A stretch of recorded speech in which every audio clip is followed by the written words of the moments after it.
Então, basicamente, temos aqui um quadro que resume, né, essa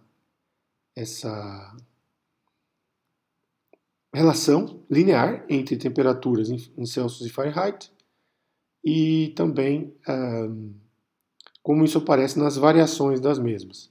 Pegamos dois valores arbitrários, subtraímos um do outro, né? O Celsius subtraímos um valor em Celsius, Fahrenheit subtraímos um valor em Fahrenheit.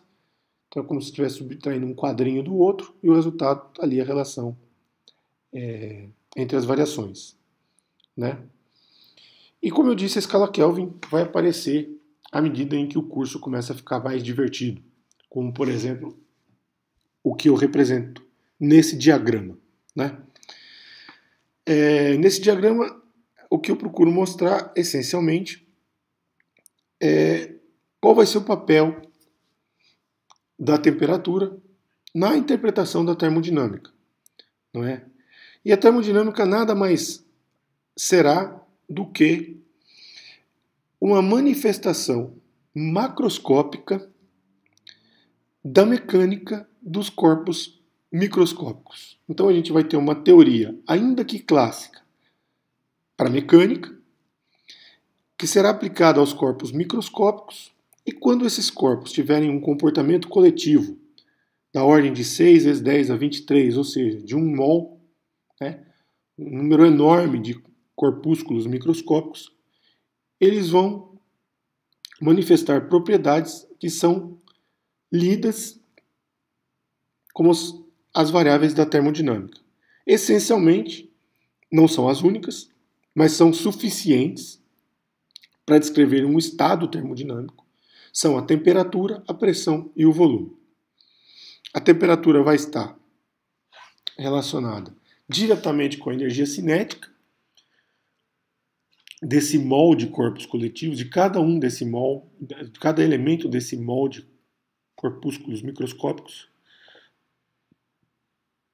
O momento linear e a pressão terão relação semelhante e, naturalmente, o volume vai ser determinado pelo número de partículas, né? Quem faz essa conexão de forma mais rigorosa é a mecânica estatística, mas nós não vamos nos aprofundar tanto na nossa descrição, tá? Como eu disse, o estado termodinâmico de um objeto, de um corpo ou de um sistema macroscópico, ele vai ser completamente definido por três variáveis termodinâmicas, tais quais as mais populares são, mais populares é uma forma de dizer, né? As mais fáceis de trabalhar para os problemas mais simples, porque há casos em que os problemas são mais complexos e um outro conjunto de variáveis com duas dessas e uma quarta, ou com uma dessa e uma quinta e uma sexta, são mais fáceis de se manipular, né? Quais são essas outras variáveis? Energia livre, a entropia, a entalpia, que aparece muito em processos de química, em reações químicas, por exemplo. Mas, enfim, três dessas variáveis, temperatura, pressão e volume, são suficientes para definir uma função de estado, que é aquela em que é representada por uma função de P, V e T, como está no quadrinho preto à direita abaixo, é igual a zero. Por exemplo, PV menos nRT igual a zero, né? E o que representa essa função de estado? Na mecânica, vocês, se fizerem um curso lá de mecânica clássica, vão aprender que elas correspondem a um vínculo da Hamiltoniana do sistema, que pode definir o que se chama de energia, né? Então eu coloquei isso aqui só por completeza, ok? Então, o cenário dessa correspondência entre o micro e o macro, né, é o que constitui o cerne do nosso curso, o entendimento da termodinâmica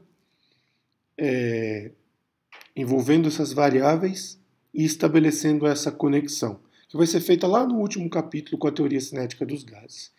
E naturalmente a temperatura acaba sendo então uma variável que faz essa conexão de forma mais sintética, né? Então simplifica o entendimento das coisas, né? Então esse vai ser o nosso processo de entendimento ao longo das próximas semanas, né? Essencialmente, nós vamos começar então construindo essa conexão entre a temperatura e a energia, né? Que energia? Calor. Que forma de energia? Calor, trabalho. Depois a gente vai ver energia interna, energia cinética, né? Então vamos seguir também o que se estabeleceu de forma histórica, né? Vamos começar com a lei zero da termodinâmica, que na verdade nunca existiu assim como proposta de lei. É uma forma, na verdade, de colocar um paradigma. Nós teremos 3 paradigmas, né? A lei zero, a primeira lei e a segunda lei. E paradigmas, vocês sabem, são hipóteses, né? São que daí vêm a ser confirmadas. Então não são coisas dedutíveis, são coisas propostas. Imaginamos que a natureza é assim, fazemos a leitura da natureza assim, então vamos descrever isso com palavras ou com uma equação. Vamos descrever o comportamento da natureza com uma equação ou com algum diagrama ou com algum, enfim, na forma de uma lei, né? Então a lei zero, ela versa sobre o que a gente chama de equilíbrio térmico, né? E basicamente é um paradigma que descreve uma propriedade física que tem um arcabouço de lógica, como vocês vão ver, né? Ela diz o seguinte: se os corpos A e B estão em equilíbrio térmico com um terceiro corpo T, então existe equilíbrio térmico entre eles. Em matemática seria mais ou menos algo do tipo: se A é igual a T e C igual a T, temos A igual a C. Ou, como aqui está A e B, se A igual a T e B igual a T, então A igual a B. Então é isso, se A está em equilíbrio com T e B está em equilíbrio com T, então A está em equilíbrio com B, né? É lógico que esse equilíbrio, o verbo estar, ele é o estado final das coisas, né? Então, o equilíbrio é atingido. Inicialmente, esses corpos não estão em equilíbrio, mas se eles têm contato térmico, eles atingem o equilíbrio, né? E para isso exige-se tempo, né? Os processos não são instantâneos, né? Então, esse é o conceito preliminar que nós vamos adotar. Um segundo conceito, então, temos a lei zero da termodinâmica, que versa sobre o equilíbrio térmico, ok? Repito, se A está em equilíbrio com T, ou chega ao equilíbrio com T, e B está ou chega ao equilíbrio com T, então A e B, ao final, também estão em equilíbrio térmico, tá? Equilíbrio térmico. Eu estou falando apenas de temperatura, não estou falando das outras variáveis termodinâmicas. Então ainda não estou falando do equilíbrio termodinâmico. Estou falando só do equilíbrio térmico, tá? Por exemplo, não estou discutindo pressão aqui, ok? Outra coisa importante é calibrar as nossas variáveis. Como o objetivo será estabelecer uma relação entre a temperatura e a energia, então eu entendo que é necessário identificarmos a escala Kelvin, porque é através da escala Kelvin que nós vamos fazer essa conexão entre temperatura e energia. A escala Kelvin ela tem uma peculiaridade que foi identificada pela primeira vez nessa experiência de um termômetro de gás a volume constante, onde se identificou o que se chama de lei de Amonton, por causa desse Guillaume de Amonton, onde basicamente esse camarada ele começou a fazer medidas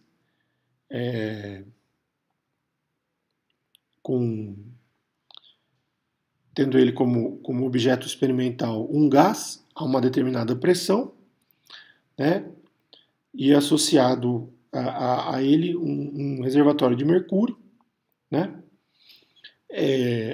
ao qual ele associava a temperatura, né. Então não era propriamente um termômetro, mas era um termoscópio, né, como eu disse, as propriedades do mercúrio variavam com a temperatura, e ele identificou, então, que essa variação da temperatura era proporcional à altura H, então a um deslocamento do volume do mercúrio na direção vertical, e ele começou a medir, então, os valores de H em correspondência à variação da pressão. Tá? E ele fez isso com diferentes substâncias, que eu chamei aqui de gás 1, gás 2, gás 3, está em azul, vermelho e verde. E ele notou que para qualquer substância obtinha-se uma linha reta. E que essa linha reta, para as diferentes substâncias, todas convergiam em um ponto comum. Então ele traçou esse diagrama. Ele era capaz de identificar o 0 Celsius como sendo a temperatura de congelamento, de fusão da água. E nessa escala linear, porque estamos falando de retas, ele identificou que no valor de menos 273,15 havia essa convergência. Né?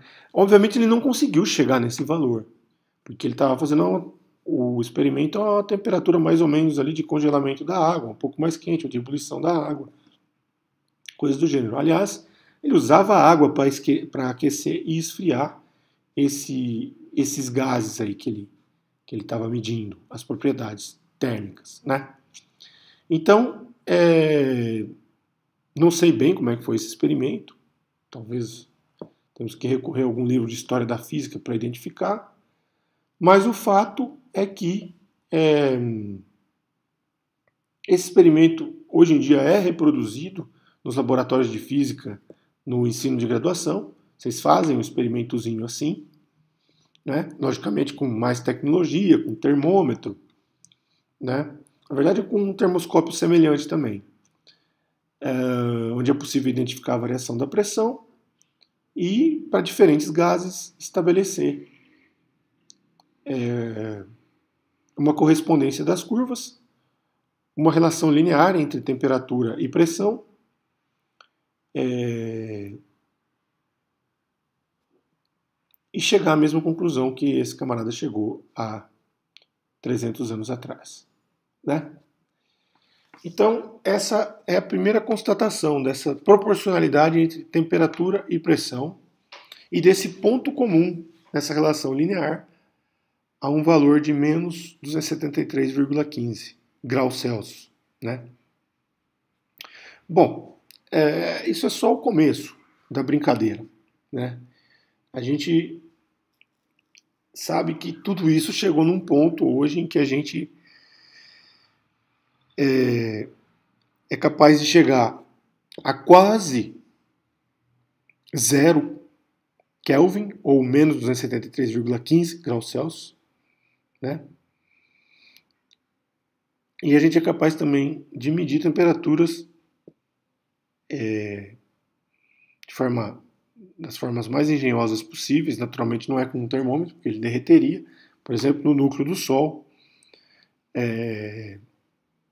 ou em sistemas de fusão nuclear, ou, enfim, forma mais corriqueira, na fusão do tungstênio. Né? E a gente consegue também por meio de outros mecanismos, medir, por exemplo, qual é a temperatura média do universo. É por meio das propriedades da radiação cosmológica de fundo, né? Tivemos aí vários experimentos, WMAP no início dos anos 2000, final dos anos 90, depois o Planck de 2010 em diante, né? São experimentos associados à medição de propriedades cosmológicas, né? E projetar com isso, por exemplo, a temperatura do início do universo. Isso aí nós não medimos, mas a gente consegue projetar, né? Porque temos aí um modelo cosmológico para isso, por exemplo.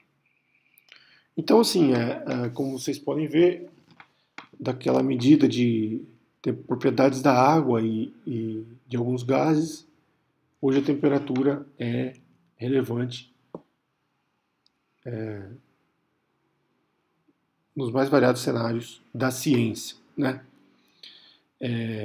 Aqui temos um mapa, digamos assim, térmico, de dados de distribuição de velocidade de um gás de átomos de rubídio a uma temperatura de alguns bilionésimos de Kelvin acima do zero absoluto, né?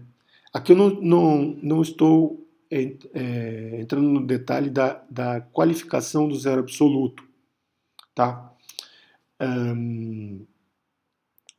O ponto aqui eu estou tomando como referência aquela experiência lá de 300 anos atrás, onde a gente identificou um ponto comum. Se aquele ponto é a menor temperatura teórica possível ou não, não estou entrando nessa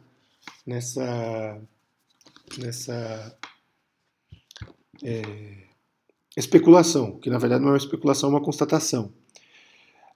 Mas a gente vai deixar isso mais para frente quando tivermos de fato relacionando temperatura com propriedades da mecânica, de corpos microscópicos. E a gente vai entender que a temperatura zero absoluto corresponde à ausência total de movimento, ou à ausência total, e quando eu digo total, é total, de energia cinética. E que naturalmente vai levantar questionamentos de origem não clássica, mas quântica, onde essa pergunta, essa ausência de movimento, ela fica mais anuviada, porque na mecânica quântica o conceito de movimento, o conceito de movimento é um conceito clássico, e na mecânica quântica ele é interpretado de outras formas. Então vamos ficar com a ideia, por enquanto, do zero absoluto, o que seria 0 Kelvin, ou menos 273,15 graus Celsius, como sendo a ausência total de movimento. Seja de translação, de rotação, de vibração, qualquer movimento, né? Então, essa é a correspondência que nós vamos chegar mais adiante, tá? Mas aqui eu estou mostrando só que existem experimentos onde pequeníssimas, nanoscópicas flutuações, né? Quando eu digo nanoscópicas é da ordem de 10 a menos 9, né? Flutuações acima desse zero são passíveis de serem medidas e mapeadas. E da mesma forma, coisas muito macroscópicas, né? Nós temos aqui a temperatura da superfície terrestre, num dia em julho de 2019, né? Onde a gente vê, aqui não é um mapa da temperatura, mas de flutuações de temperatura, né? Em relação a uma média estipulada em tempos anteriores. Ou seja, isso aqui é uma foto de como estamos tendo a distribuição dos efeitos do aquecimento do planeta Terra, né? Então a gente teve a temperatura média calculada aí nos anos 50 aos anos 80, e aqui estamos mostrando então um mapa com flutuações sobre essa temperatura média, né? Então não é sobre a temperatura média do momento, né?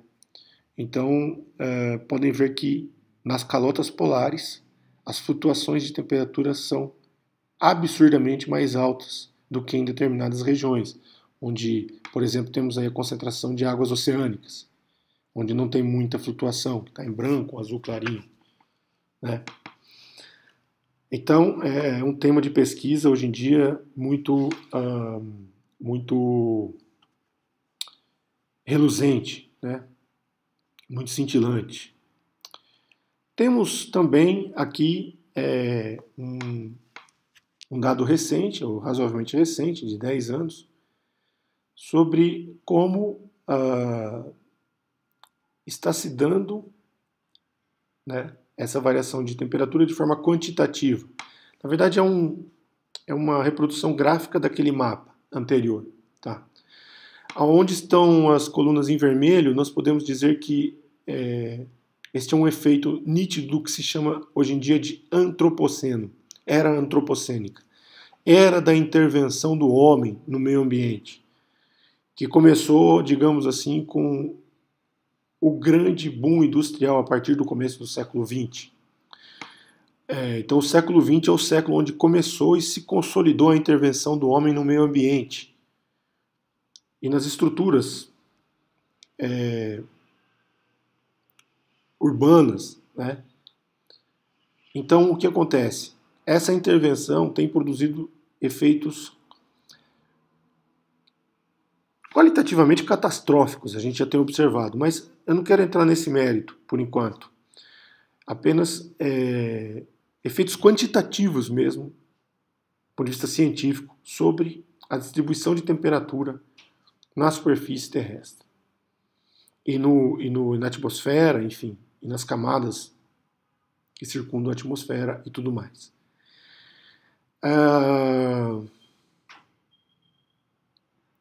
Um dos efeitos, por exemplo, é o aumento dos níveis de água dos mares, dos oceanos, que desde então, do início do século XX até 2010 mais ou menos, 2020, 2010, já chega a 23 centímetros. Né? São medidas muito precisas, né? Sendo que as últimas, inclusive, são feitas com altimetria via satélite. Né? Então isso é importante para colocar na cabeça de determinadas pessoas, né? Para as quais eu estou fazendo aqui um quadro térmico. Então, eu perceber que a região do crânio ali tem uma temperatura um pouco mais baixa, né? Que essas questões são importantes, né? São científicas, medidas são feitas. Existe boa parte da comunidade científica mundial em busca de soluções, de propostas que os governos têm de abraçar e levar adiante, né? Porque senão o destino pode ser muito cruel.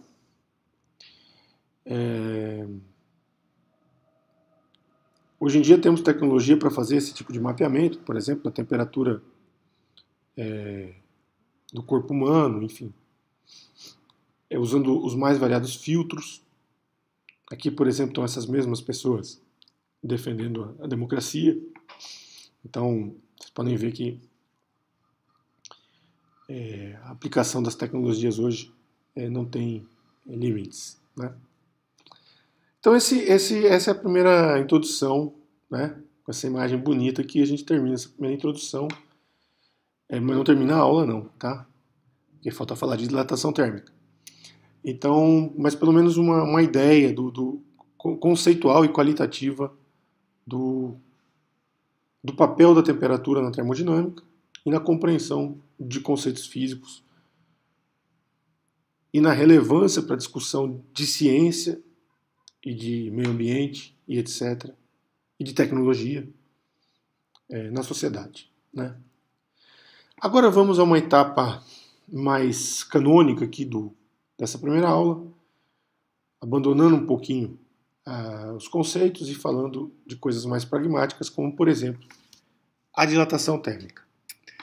Antes de digredir sobre esse assunto, que é bastante simples, eu vou trazer um outro aspecto do nosso curso, muito rapidamente, que é o papel da matemática no nosso curso.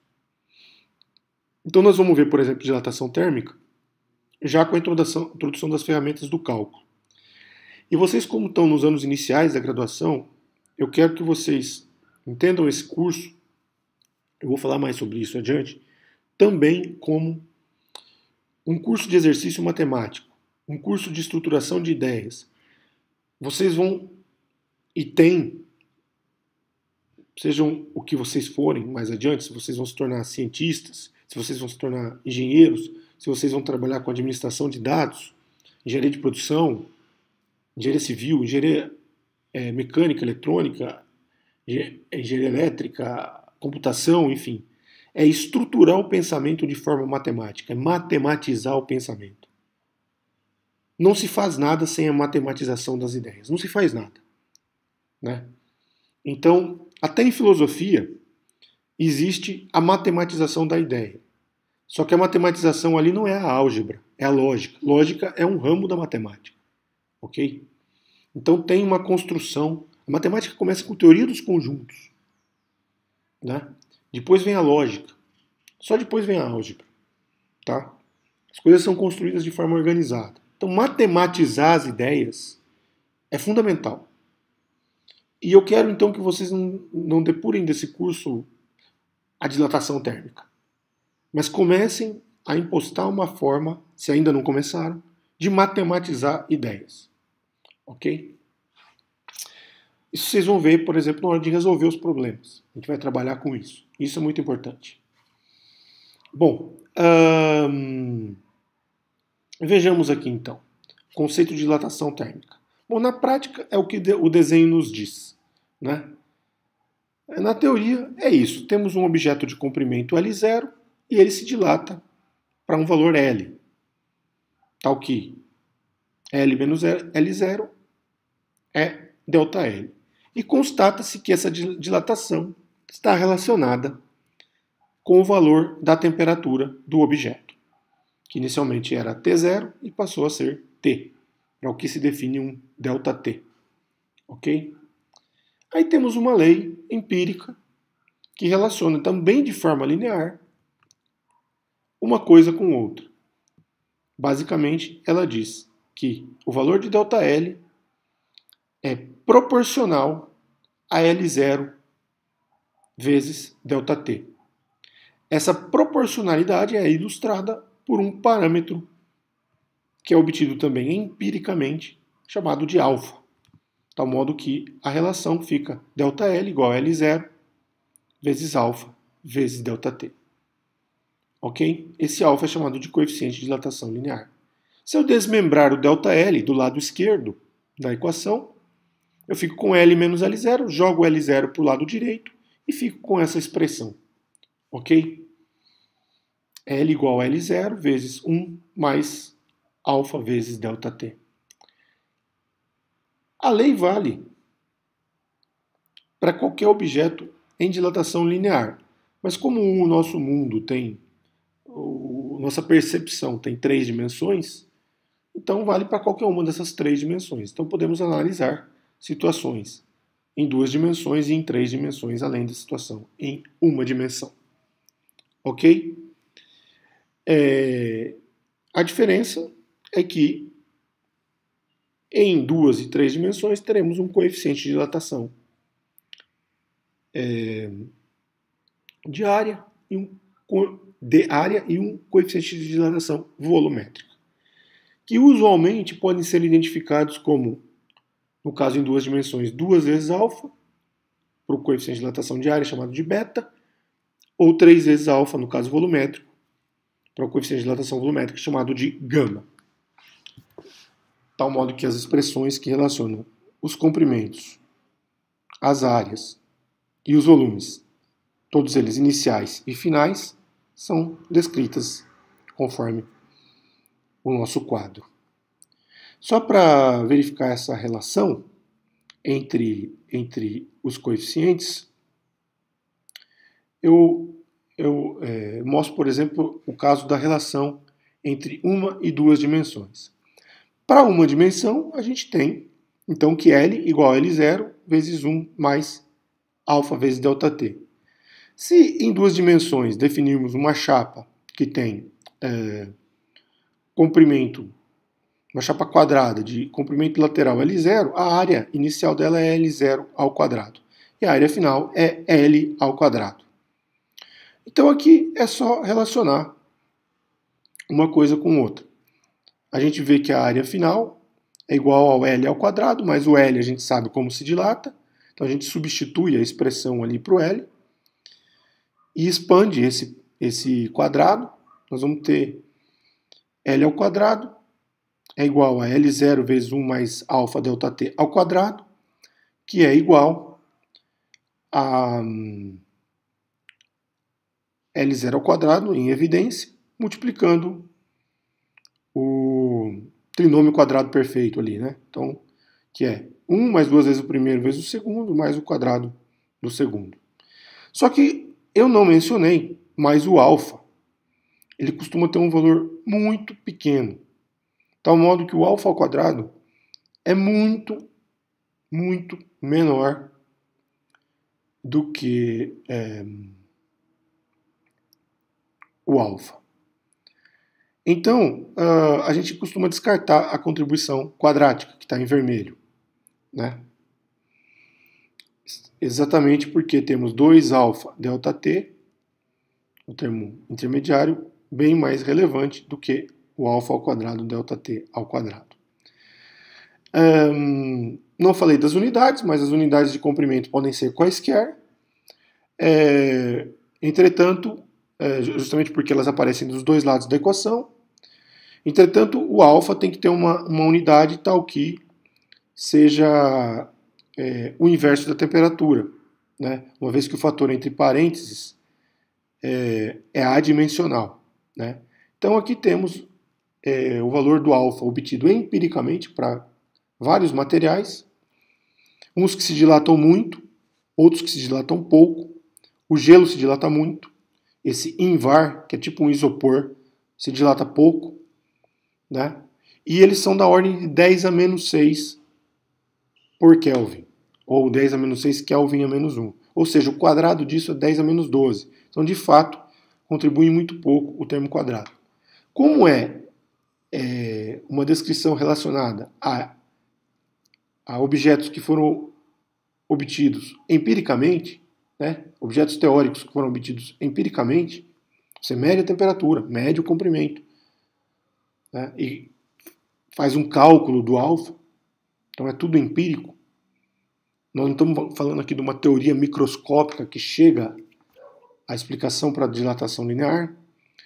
Então digamos, bom senso, aceitável, descartar essa contribuição. Então, naturalmente, se fizéssemos essas aproximações, a gente chega na expressão em que a contribuição para a dilatação da área vem de A0 vezes 2 alfa vezes ΔT. Naturalmente, se fizermos a conta para com o volume, né, nós vamos chegar a uma contribuição e uma descrição semelhante para o gama, né, que está inclusive resumida nesse quadrinho aqui. A gente faz a mesma brincadeira com o volume, só que agora é um L ao cubo, né, e segue as etapas e descarta a contribuição quadrática em alfa e cúbica em alfa.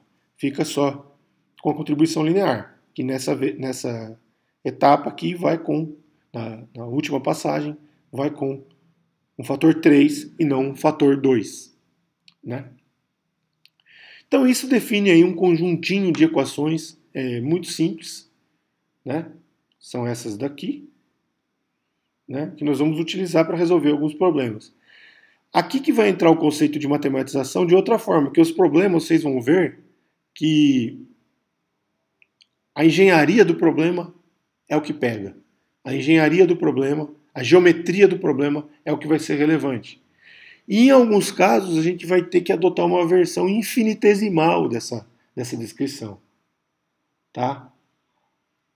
A gente vai ter que partir, por exemplo, dessas expressões ali que estão embaixo do bule, embaixo da chapa e embaixo da tira, e os deltas vão ser substituídos por desenhos diferenciais lá do cálculo. Vai ser um dl sobre L é igual a alfa dt, um dA sobre A igual a 2 alfa dt e um dV sobre V igual a 3 alfa dt. Então a gente vai trocar os deltas, que são macro, pelos dzinhos, que são infinitesimais. E aí entra um ingrediente de dificuldade que vocês não estão também habituados, mas que não vai ser nada demais. E por fim, só faltou um detalhe. O vazio, em qualquer um desses problemas, se dilata como se tivesse preenchido. Tá? O vazio se dilata como se tivesse preenchido. Ok? Então, numa chapa, por exemplo, furada, o furo aumenta se a chapa se dilata. Né? O furo não é contraído, ele também aumenta. Tá? Isso é uma constatação e também é necessário geometricamente. Então a chapa vai rasgar e coisa do gênero. Tá? Então,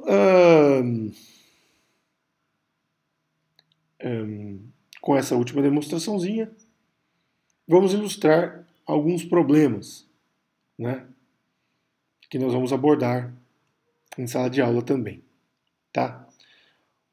Um primeiro problema é o problema do termômetro ou termostato, muitas vezes, de bicamadas metálicas. Consiste essencialmente em anexar duas lâminas, perfil de duas lâminas, tal modo que elas se dilatem com um vínculo entre ambas, né? Esse vínculo se dá pela superfície de contato, né? Então, a superfície de contato tem que ser a mesma para as duas. Do contrário, não estariam em contato, né? A superfície de contato é fixa? Não, ela se dilata também, né? Mas ela tem que ter o mesmo valor para as duas, não vai escorregar uma lâmina em relação à outra. Então isso faz com que, se essas lâminas tiverem coeficientes de dilatação linear diferentes, como é o caso, por exemplo, de uma lâmina de aço, que tem um coeficiente de dilatação linear igual a 11 vezes 10 a menos 6 Kelvin a menos 1, e uma de alumínio que tem o coeficiente de 23 vezes 10 a menos 6 Kelvin a menos 1, né? A dilatação do alumínio, ela costuma ser maior que a do aço. E a contração do alumínio é menor que a do aço. Ou seja, se a temperatura aumenta, o comprimento do alumínio aumenta mais que a do aço. Se a temperatura diminui, o comprimento do alumínio diminui mais que a do aço. Né? No caso ele diminui mais, no outro caso ele aumenta mais. Então isso vai ocasionar situações como essa. Né? Se o alumínio é o que está em roxinho, né, e o aço em cinza, então se eu aquecer, o alumínio vai dilatar mais, então vai provocar uma curvatura para baixo. Se eu diminuir a temperatura, então se eu aumentar a temperatura, o alumínio dilata mais, curvatura para baixo. Se eu diminuir a temperatura, o alumínio vai contrair mais, então dilata para cima. Tá certo? Então, é assim que vai funcionar um relézinho de um termostato. Veja de uma forma um pouquinho mais engenhosa aqui, né? Aqui temos então o aço em azul e esse outro material em que eu acho que é latão em amarelo. Vale a mesma coisa, eles têm coeficientes de dilatação diferentes. Então, se aquece, vai para uma direção, curva para uma direção. Se desaquece ou esfria, vai para outra direção. Aumentou a temperatura, uma direção. Diminuiu a temperatura, outra direção. Isso faz com que você possa ter um liga-desliga, né? Um fecha-abre ou abre-fecha circuito, que permite a passagem de corrente e que faz, portanto, um freezer reativar o funcionamento do seu motor, um ar-condicionado reativar o funcionamento do seu motor, um forno elétrico, por exemplo, reativar o funcionamento da passagem de corrente na sua resistência, e assim vai, né? Serve também para acionar um cooler de computador, né? Nesse caso, nós estaríamos falando de o que a gente chama de MEMS, que já nem que é uma coisa muito antiga já, mas que era tecnológica quando eu estava na graduação, há muito tempo atrás, há 25 anos atrás, né? Que nada mais é de algo com um conceito igual ao que a gente discutiu. Né? Então, essas são as aplicações nos fenômenos de dilatação térmica. Mas agora vamos falar, vamos continuar com a discussão no caso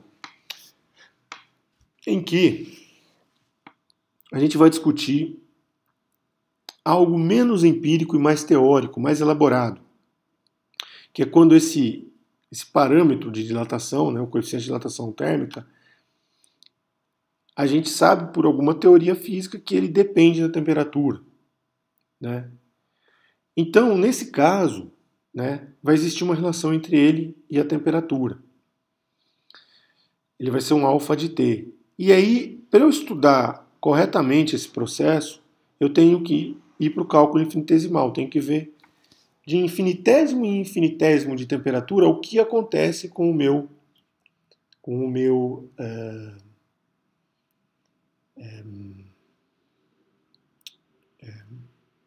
objeto que está se dilatando, né? Então nós temos que realizar essa integral aqui, né? Estudar esse comportamento infinitesimal e integrar. Como tudo que depende do comprimento está do lado esquerdo e como tudo que depende da temperatura está do lado direito, eu pus uma letra mais torta aí para definir, mas é a mesma coisa, comprimento e temperatura, a gente integra dos dois lados. Integra do início ao fim, do comprimento inicial ao comprimento final, da temperatura inicial à temperatura final. A integral do lado esquerdo é fácil de fazer, dá um logaritmo. Logaritmo de L menos logaritmo de L0. A subtração de logaritmos dá o logaritmo do quociente, né? Então fica um logaritmo de L sobre L0. E a integral da temperatura, de inicial até final, a gente vai depender do como que é o alfa. Então, conforme os exercícios, vocês vão poder aplicar isso aí também, tá? Concluindo, né? Chegamos aos finalmente dessa nossa aula, dessa primeira aula. Vamos complementá-la depois com exercícios em sala de aula, né? Mas temos aqui introduzimos o conceito de temperatura do ponto de vista histórico, duas escalas de temperatura mais relevantes, que são Celsius e Kelvin, e uma terceira escala, que é o Fahrenheit. Explicamos a origem da escala Kelvin, que não é devido ao Kelvin, né? Foi um experimento do Guilherme de Monton que definiu essa escala, que definiu a propriedade dos gases que está associada a essa escala. Perceba, a escala Kelvin, gases, né? Teremos sempre essa relação direta entre a temperatura em Kelvin e a propriedade dos gases, desde lá de 300 anos atrás, né? Vale salientar aqui que quando estamos falando de variação de temperatura, Não importa se estamos falando em Kelvin ou em Celsius, porque a variação é a mesma, né? O que muda só é o ponto de referência. O 0 Kelvin é diferente do 0 Celsius. Mas uma variação em Kelvin é igual a uma variação em Celsius. Isso é importante lembrar. Tá? Como eu disse mesmo, não é importante para os valores absolutos. Né?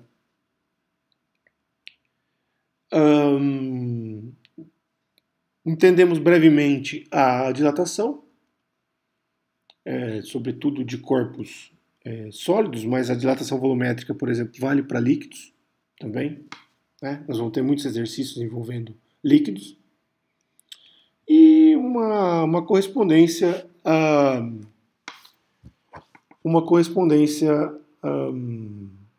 das unidades aqui, como já descrevemos, que expressa de outra forma, mas é a mesma coisa. Fahrenheit, Celsius e Kelvin. Né? Lembrando que a variação em Kelvin é igual à variação em Celsius, diferentemente do que ocorre no caso de Fahrenheit. Então essa primeira aula foi essa aula básica, estruturante. A gente vai trabalhar mais os problemas em sala de aula, mas já fica aqui essa nossa introdução. E para encerrar com um pouco de bom humor, eu deixo vocês se divertirem com essa piada entre um engenheiro, um físico e um matemático em uma situação de emergência. Para mim, a moral dessa piada é que